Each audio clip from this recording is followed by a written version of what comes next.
नमस्कार, सत श्री अकाल, राम रामसा, खंबावेणी, वणक्कम, प्रणाम। आप सभी का ऑल्टरनेट मीडिया में फिर से स्वागत है। मैं आपकी होस्ट गायत्री देवी। हमारे साथ पहली बार जुड़ रहे हैं अनुपम कुमार सिंह जी। अनुपम कुमार सिंह जी वैसे जैसा कि हम पहले भी 1-2 बार बात करते रहे हैं। बाय डिग्री इंजीनियर हैं, बट बाय प्रोफेशन जर्नलिस्ट हैं। सो अनुपम जी ऑप इंडिया के साथ में थे काफ़ी लंबे समय तक थे। फिर अभी वो रिसेंटली उन्होंने टीएफआई को शिफ्ट किया है, the frustrated Indian. I am sure आप सभी ने फ्रस्ट्रेटेड इंडियन के वीडियोस, आर्टिकल्स और ये चीज़ कहीं न कहीं ज़रूर पढ़ी होगी। बहुत ही पॉपुलर प्लेटफ़ॉर्म है। आज जो मुद्दा है वो बहुत इंटरेस्टिंग है। सुप्रीम कोर्ट ने एक ऐसी जजमेंट दे दी जो लोगों को समझ नहीं आया और वफ़ के पैरों के नीचे से उन्होंने ज़मीन खींच ली। आया था जो हेडलाइन आई थी वो थी, "until sale deed is registered, ownership of immovable property is in transferred." अब इसका वक़्फ से क्या लेना-देना है? तो Anupam ji, very warm welcome on the show. The platform is yours. जी। जी, जी, गायत्री जी, सबसे पहले तो बहुत-बहुत धन्यवाद आपका मुझे बुलाने के लिए।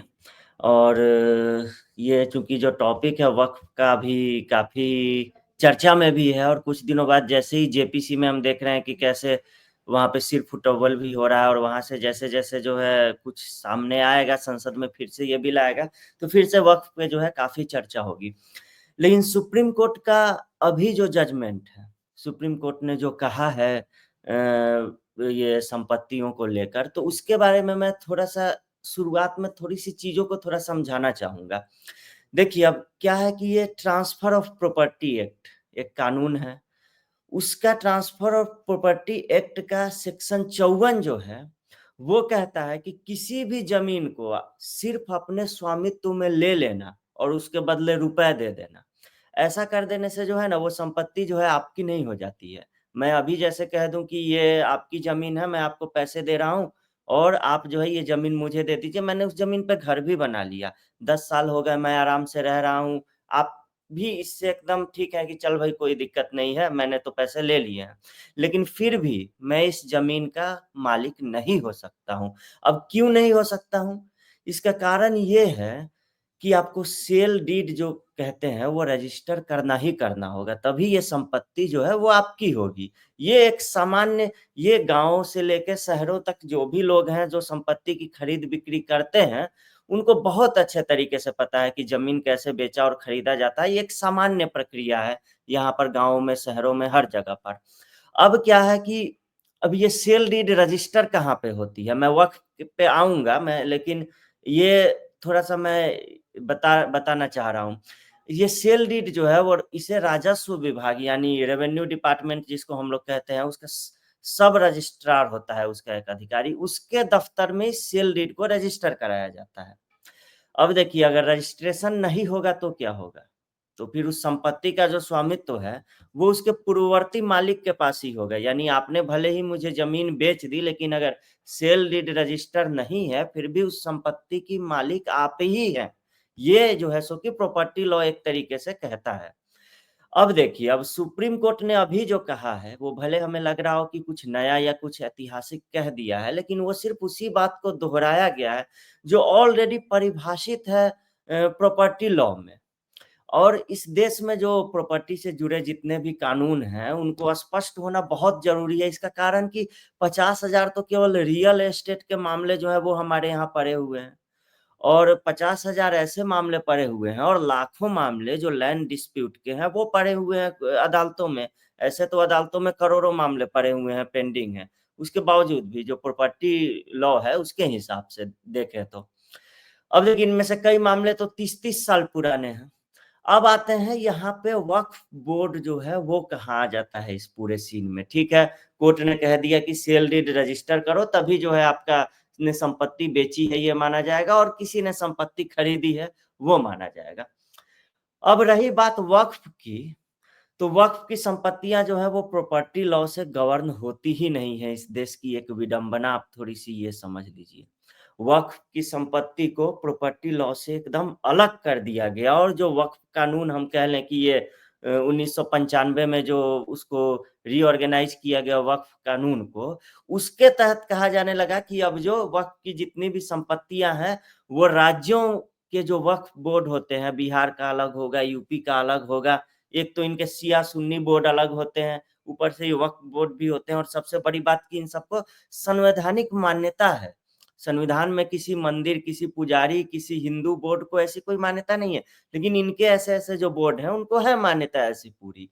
और तो वक्फ में क्या किया जाता है कि जैसे मेरा अभी मन किया कि मैं इस संपत्ति को वक्फ को रजिस्टर कर दूं, तो कोई रजिस्ट्रार नहीं, कोई सब रजिस्ट्रार नहीं, कोई ऑफिस नहीं, कोई प्रॉपर्टी लॉ नहीं, कोई सरकार नहीं, कोई कानून नहीं, मैं सीधा राज्य के वक्फ बोर्ड के पास जाऊंगा और वहां पे जो है इस संपत्ति को रजिस्टर कर दूंगा।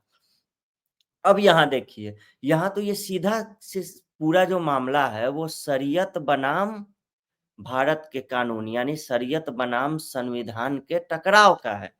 तो कहने का मतलब है कि भारत जैसे विशाल देश में जहां रोज जो संपत्तियां खरीदी और बेची जाती हैं, रियल एस्टेट के इतने मामले सामने आते हैं, वहां पे आप कह रहे हैं कि वक्फ की जो संपत्तियां हैं वो वक्फ के कानून से गवर्न होंगी, और जो बाकी आम लोगों की संपत्तियां हैं वो भेड़ बकरियों की तरह प्रॉपर्टी लॉ से गवर्न होंगी। तो ऐसा नहीं हो सकता है, आपको स्पष्ट करना पड़ेगा सबसे पहले कि प्रॉपर्टी लॉ जो है उसमें वक्फ का जो ये कानून है वो कहाँ-कहाँ हस्तक्षेप कर रहा है।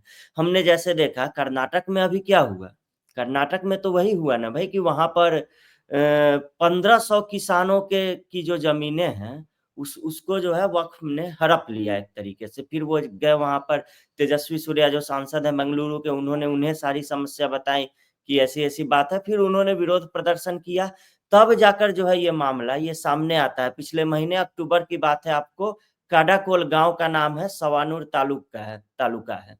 तो वहां के जो हिंदू हैं उन्होंने विरोध प्रदर्शन किया, और इतनी अधिक संख्या, और आप कितना कोर्ट तक जाएंगे?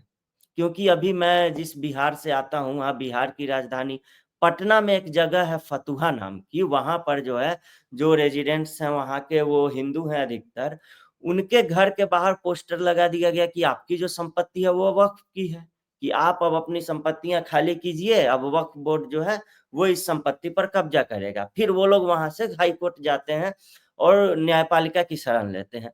क्यों इनको न्यायपालिका, हाई कोर्ट या सुप्रीम कोर्ट की ही शरण क्यों लेनी पड़ती है? इसका भी कारण है।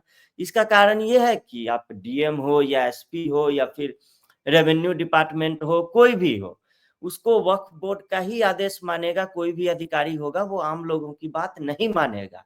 जैसे अभी हमने देखा सुप्रीम कोर्ट में भी पिछले साल जो 186 ऐसे जो केसेज हैं वक्फ बोर्ड से जुड़े हुए, जहां वक्फ पता चला कि वक्फ ने लोगों की जमीनें जो है वो हड़प ली है, तो वो सुप्रीम कोर्ट में पेंडिंग थी और सुप्रीम कोर्ट उस पर जो है सुनवाई कर रहा है।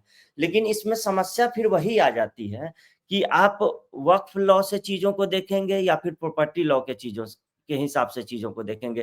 तो इसमें सबसे पहली चीज तो यही होनी चाहिए कि इस देश में जो इस देश के संविधान के हिसाब से जो कानून है उसके हिसाब से काम होना चाहिए। अब कौन सी ऐसी अदालत है जिसने वक्फ को खत्म करने की, या फिर वक्फ जो कर रहा है, जो जमीनों को एक एक करके निगलते जा रहा है, उसको ठीक करने की कोशिश की? तो मैं आपको बताना चाहूंगा कि भारत में किसी भी अदालत ने अब तक ऐसा प्रयास नहीं किया है। और प्रयास किया भी किसने? तो अंग्रेजों की अदालत ने। अंग्रेजों की अदालत ने 1913 में ब्रिटेन में वक्फ के ऊपर एक पूरी सुनवाई हुई। अभी जो हम लोग देख रहे हैं जो सुप्रीम कोर्ट में, हाई कोर्ट में तमाम जो मामले चल रहे हैं, इससे कहीं ऊपर जाकर, इससे ऊपर लेवल में जाकर वक्फ पर 4 जजों ने, ब्रिटेन के 4 विद्वान जजों ने, एक तरीके से जो कानून के जानकार थे, उन्होंने इस पर सुनवाई की और उन्होंने कहा कि सबसे खराब दुनिया में अगर कोई व्यवस्था है तो वो वक्फ बोर्ड की है। उन्होंने स्पष्ट कहा कि इससे ज्यादा खराब ऐसी कोई व्यवस्था है ही नहीं जो अभी तक चली आ रही हो, और उन्होंने वक्फ बोर्ड को भंग कर दिया। और उनकी बात जो है यहाँ पर भारत में जो मुस्लिम थे, मुसलमान थे, उन्होंने मानने से एकदम से इनकार कर दिया। उन्होंने कहा कि नहीं भाई, हम जो है ये आपका जो है वो मानेंगे ही नहीं। और फिर यहाँ पर जो है वक्फ बोर्ड बनाया जाता है, और उसके बाद से अब तक 1913 के बाद से अब तक 100 साल और ऊपर से 12 साल और रख लीजिए, 112 वर्षों में वक्फ को हटाने की या फिर वक्फ से पीड़ित लोगों को न्याय दिलाने की अब तक कोई भी कोशिश समझ लीजिए कि नहीं हुई है। रख दिया गया। आपको प्रॉपर्टी लॉ को भारत में जो है वो ज़्यादा से ज़्यादा मजबूत और अधिक मजबूत बनाना पड़ेगा और अधिक स्पष्ट करना पड़ेगा। क्यों? क्योंकि प्रॉपर्टी लॉ जितना मजबूत होगा, वक्फ उतना ज़्यादा कमज़ोर होगा। मैं कहता हूँ सबसे पहला तो यही इन्हें नियम या कानून बनाना चाहिए कि ये जो संपत्ति है ये किसी या तो संस्था के नाम पे रजिस्टर हो, उसकी सेल डीड बने, या फिर किसी व्यक्ति के नाम पे रजिस्टर हो। वो जो मुतवली कहते हैं, वो मुतवली बोलते हैं कि हम तो सिर्फ इन वक्फ संपत्तियों की देख रेख करने के लिए हैं और अल्लाह ने मुझे रखा है इन वक्फ संपत्तियों की देख रेख करने के लिए। लेकिन उसका कोई पेपर कहाँ है कि आपको रखा गया है इन संपत्तियों की देख रेख के लिए? ऐसा कुछ भी नहीं है। तो इसमें ये कानूनी दांव पेच है। एग्री विद यू, बट मुझे ऐसा लगता है कि ये जो इन्होंने अभी ये वाला जो जजमेंट दिया है अनुपम जी, हम्म। सील डीड जब तक रजिस्टर नहीं होती है तो ये सबके लिए है, सुप्रीम कोर्ट से आया है, अक्रॉस द जी कंट्री ये लागू होता है। तो अगर कोई बंदा जी जाके बोल देता है कि भाई जो जैसे ऐसे बहुत सारे केसेस आए हैं जहां पर जी बंदा जी। जाके बोलता है मैं यहाँ पर 15 साल हम्म से रह रहा हूँ, नमाज पढ़ रहा हूँ, अल्लाह ताला ने मुझे नवाजा है, बख्शीश दी है, जो भी है, मैं जिस हम्म जगह रेंट पे रह रहा हूँ ये जमीन मैंने वक्फ को दे दी, ठीक, हम्म हम्म। क्योंकि सेल जी डीड रजिस्टर नहीं होते, क्योंकि कोई फॉर्मेलिटी हम्म। नहीं है, वो उस जी प्रॉपर्टी जी। का ओनर नहीं है, उस प्रॉपर्टी के हम्म ऊपर उसका अधिकार नहीं है, तो पर क्योंकि हम्म वक्फ बीच में आ जाता है वो लूपहोल्स का इस्तेमाल करते हैं, तो वो जो मैं रास्ता इसको था वो सुप्रीम कोर्ट ने जी जी प्लग कर दिया। जी। जी जी। मैं इसको थोड़ा-सा आपको आँकड़ों में बताना चाहूँगा कि सुप्रीम कोर्ट के पास कितना बड़ा टास्क है अभी और भारत सरकार के पास। क्योंकि वक़्त के पास जो है अभी 8,70,000 संपत्तियाँ जो हैं, वो वक़्त के पास हैं। और एक तरह से समझिए कि 9.5 लाख, अभी कुछ दिनों में ये 10 लाख हो जाएगा। 10 लाख एकड़ ज़मीन जो है भारत में, वो वक़्फ के पास है। और इसकी वैल्यू कितनी होगी? जो सरकार के हिसाब से भी देखें तो इसकी वैल्यू जो है, वो सवा लाख करोड़ रुपए है, सवा 1 लाख रुपए करोड़।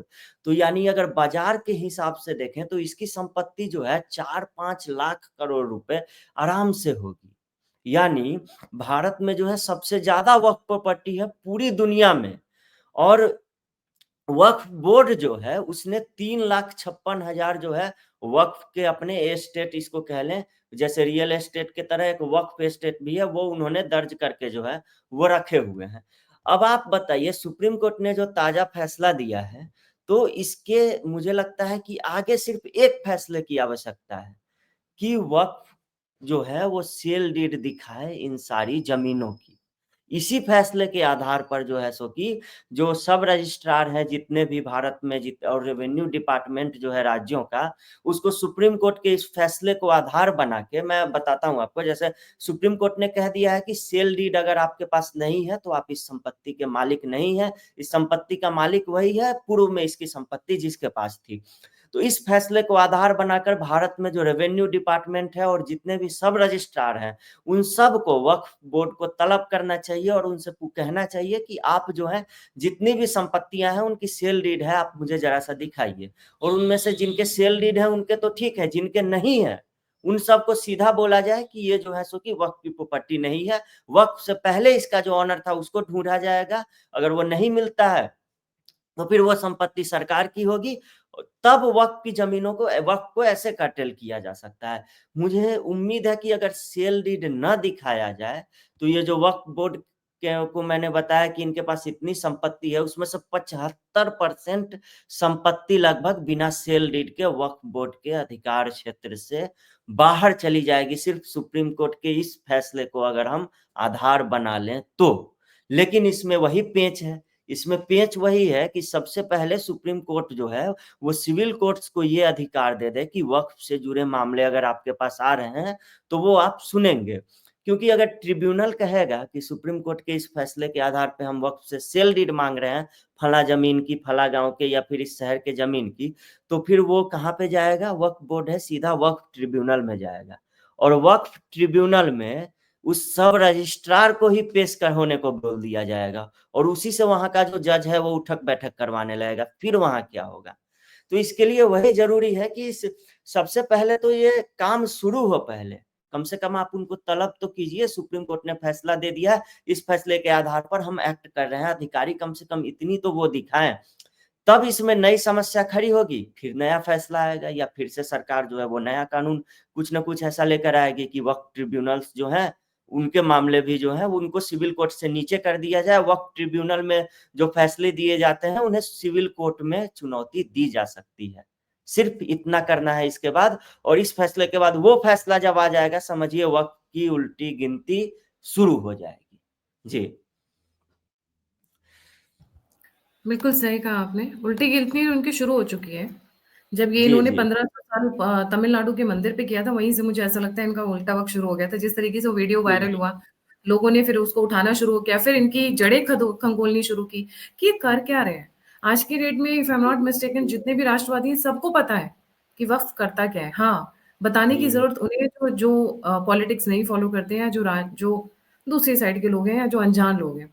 तो सभी व्यूअर्स जी से रिक्वेस्ट है, लाइक, सब्सक्राइब और शेयर करना नहीं भूलिएगा। सबको बताइए कि वक़्फ क्या करता है, कैसे ज़मीनें हथियाता है, क्योंकि पता नहीं है कल आपकी बारी हो।